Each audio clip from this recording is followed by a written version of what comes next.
Hoy es 2 de octubre del año 2017. Hoy hace exactamente un año que caía en domingo. El pueblo colombiano salió a votar contra todo y contra todos. El pueblo colombiano que no acepta el acuerdo con las FARC. El pueblo colombiano que cree en un porvenir distinto para la nación, distinto del que le sentencian el señor Santos, los bandidos de las FARC y sus corifeos y paniaguados. El pueblo colombiano, sin medios de comunicación, sin alicientes, sin dinero, sin otro pregón que el que podía hacer la hora de la verdad incansable, infatigable, diciendo que había que decirle no a la infamia de unos acuerdos malditos celebrados con las FARC.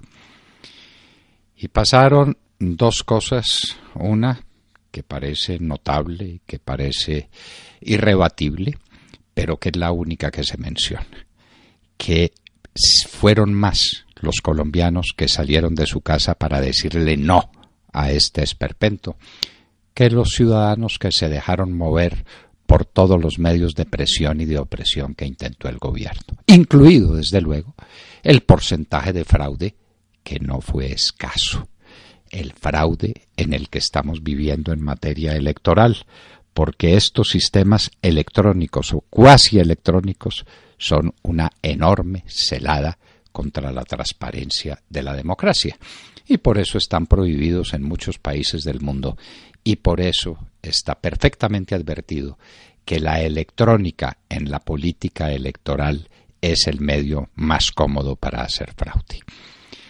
Pero quedó claro, el pueblo colombiano dijo no, y fue el pueblo colombiano. No fue ningún partido en particular. El Centro Democrático lanzó una campaña decidida y abierta, pero nadie era propietario de esos casi 7 millones de votos que dijeron no. Nadie. Eso le pertenecía al pueblo colombiano. En un acto de transparencia política y en un acto de fidelidad a unos principios y de creencia ingenua en que se está discutiendo política contra un presidente decente y contra un gobierno medianamente transparente, algunos de los promotores del no cayeron en la trampa de hablar con el gobierno del presidente Santos y de discutir lo que tenía que ser discutible, que era el acuerdo en su integridad, porque el no se refería a esta o aquella parte del acuerdo. El gobierno no aceptó, sino que le huyó como a la peste a la posibilidad de un referendo donde se hicieran preguntas específicas para obtener respuestas específicas de parte del pueblo. El gobierno se jugó la causa universal del sí o del no y perdió. Por consiguiente, lo que rechazó el pueblo colombiano no fue esta o aquella de las muchas equivocaciones que contiene un acuerdo que es insostenible, de un acuerdo que no puede mantenerse en pie, no a todo el acuerdo. Entonces, introduciéndole unas modificaciones de puro maquillaje, sin ningún contenido, sin ningún alcance, salió corriendo ese gobierno al Congreso de la República, al Congreso derrotado, porque todos esos congresistas, los que después refrendarían el sí, fueron derrotados en las urnas. Y no tuvieron vergüenza, no tuvieron pudor para decir desde el Congreso que ellos aprobaban su propio proyecto que había sido derrotado por el pueblo. ¡Qué vergüenza!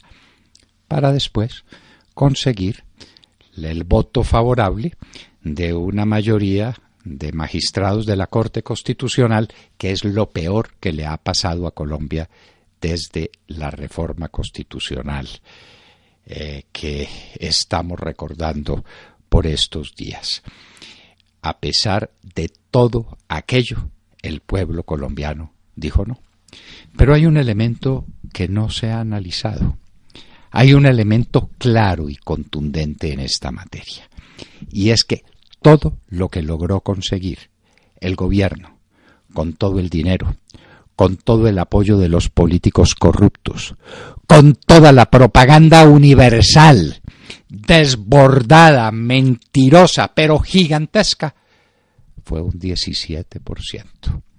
Perdió, dicen, es que la pérdida fue por muy estrecho margen. En primer lugar, hay que recordar el volumen del fraude, que fue inmenso. Pero en segundo lugar, suponiendo que hubieran obtenido el 17%, quiere decir que el 83% del pueblo colombiano le dijo no al referendo. Algunos por la vía de la abstención, otros por la vía del voto personal y directo. Nadie creía en la victoria. Los que salieron a votar lo hicieron contra viento y marea, y aún en la incertidumbre de que iban a ser derrotados, porque los medios de comunicación y las dichosas encuestas decían todas que el sí sería triunfador por un margen descomunal. ¿Quién ha respondido por esa equivocación? ¿Dónde están los encuestadores que dijeron nos equivocamos y nos equivocamos gravemente? ¿Lo hicieron simplemente por torpeza? ¿Porque no sirven para nada?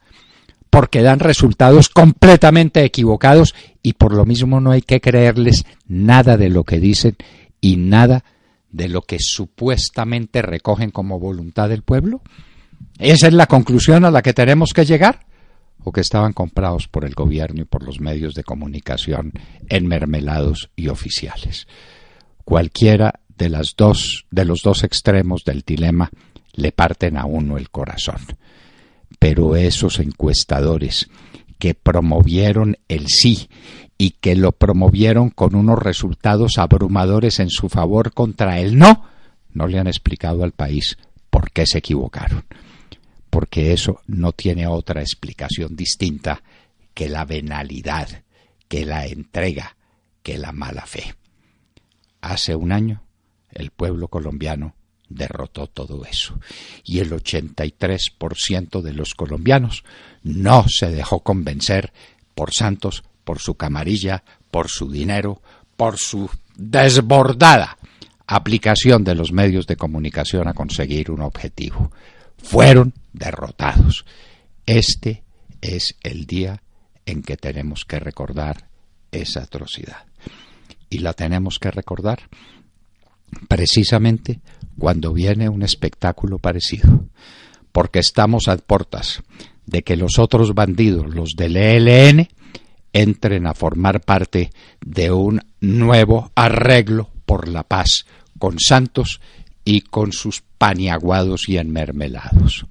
Eso va a empezar y tenemos que recordar aquí entre nosotros con quiénes se va a hacer la paz.